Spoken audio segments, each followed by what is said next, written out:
5 reasons why you should not mess with the US Army.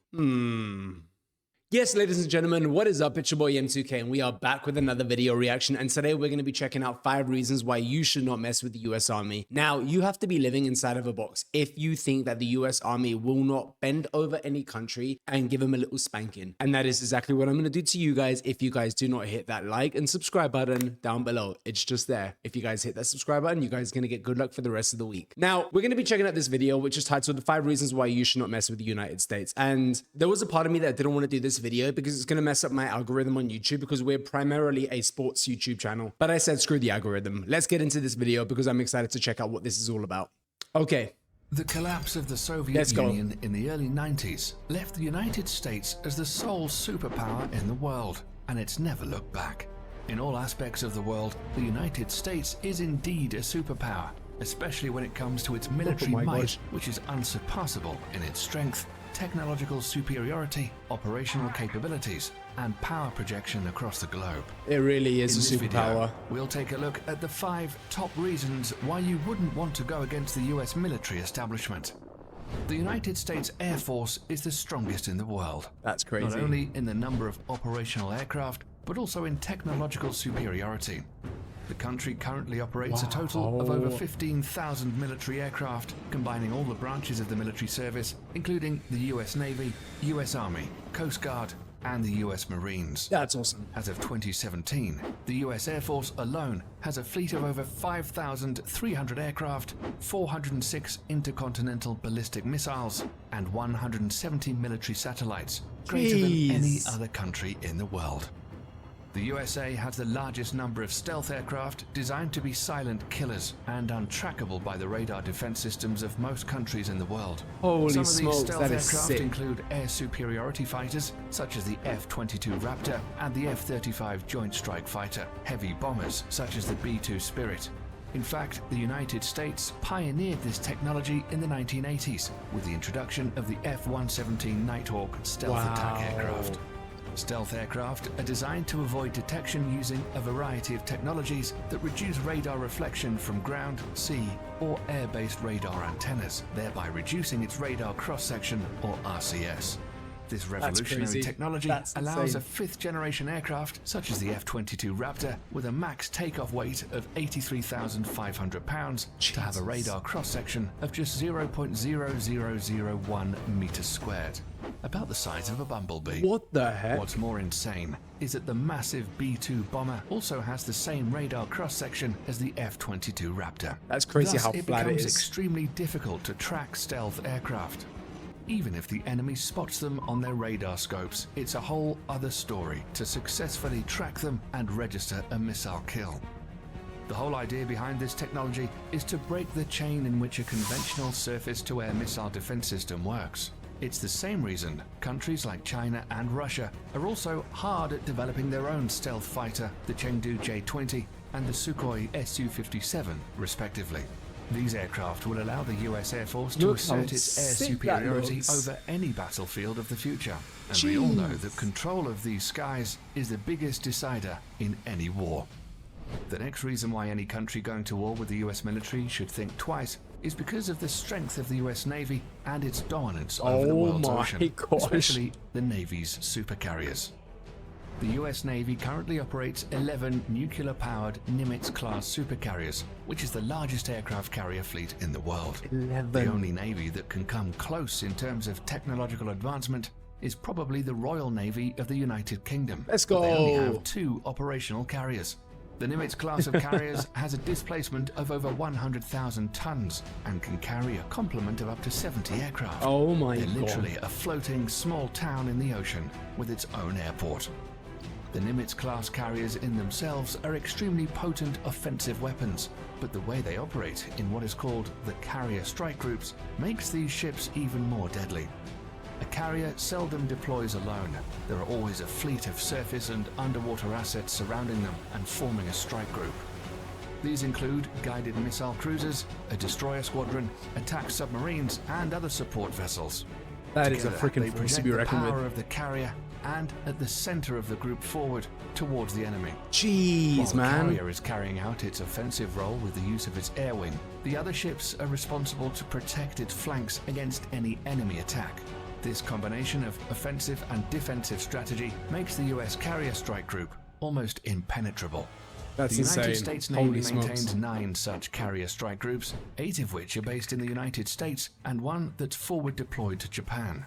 For over 50 years, Smart. this has been the principal element of US power protection, and the Nimitz class of supercarriers are at the center of it all. Despite this, the US is currently in the process of developing a new class of carriers called the Gerald R. Ford class, intended to replace the Nimitz class ships.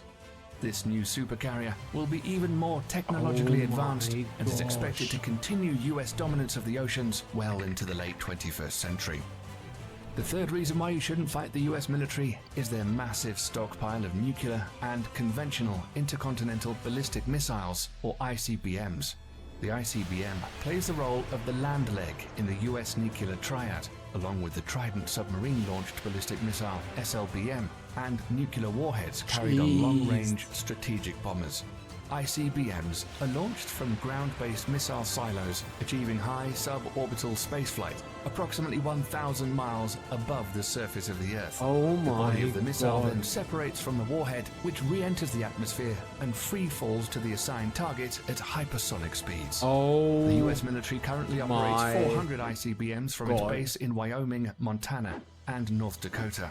The LGM-30G Minuteman III is the only type of ICBM that is currently operational in the US. bro. The Minuteman III family of ICBMs were first developed in the 1960s as a response to the Soviet nuclear threat. Throughout the Cold War and beyond, these missiles have undergone constant modernization. In the last decade alone, the US military has undertaken $7 billion worth of upgrades. The rocket propulsion engines, the propellants used, the guidance system, and even the flight control surfaces have all been refurbished. The upgraded missiles are completely different from its 1960s counterparts, except for the shell. These state-of-the-art improvements and modernization programs have kept the Minuteman III system operational for over 50 years with improved reliability that supports the missile's remarkable 99% alert rate. That is The crazy. latest versions of the missiles have a range of over 8,000 miles, which is greater than the diameter of the Earth at 7,917.5 miles. Wow. They can carry multiple 330 kiloton nuclear warheads, which is 20 times greater than the bombs dropped on Hiroshima and Nagasaki. Not only that, each of these warheads can be assigned to different targets independently. The technology is called Multiple Independently Targetable Re-Entry Vehicle, or MIRV, and was first developed for the Minuteman III family of missiles. So any country messing with the United States will have to deal with this awesome arsenal of firepower, which can be launched at a moment's notice. If it weren't the ICBMs or the stealth fighters raining fire down on you, it would be precision-guided munitions, or better known as smart bombs or PGMs instead. That's This insane, is another man. big reason why not messing with the US military is a good idea. All branches of the US military use smart bombs in some forms or the other. These weapon systems are designed to be precise and hit a specific target with maximum efficiency. These bombs are so effective that during the First Gulf War, PGMs comprised only 9% of weapons fired, but accounted for 75% of all successful hits. 9% Since then, of weapons for the US fired, military at least, the days of 75% normal artillery success. shells and unguided bombs are long gone.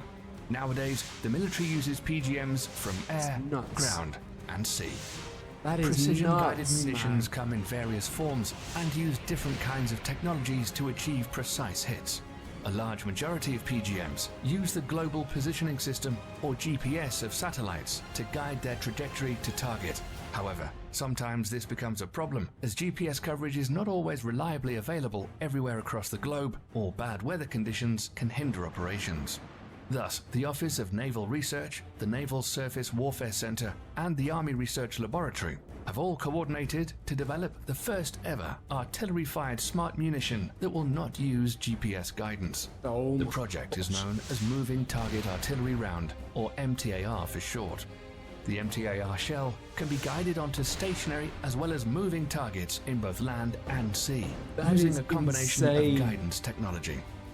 The best part is that these shells can be fired from the existing M777A2 155mm towed howitzer and the M109A7 Paladin integrated management self-propelled 155mm artillery systems already in use by the US military.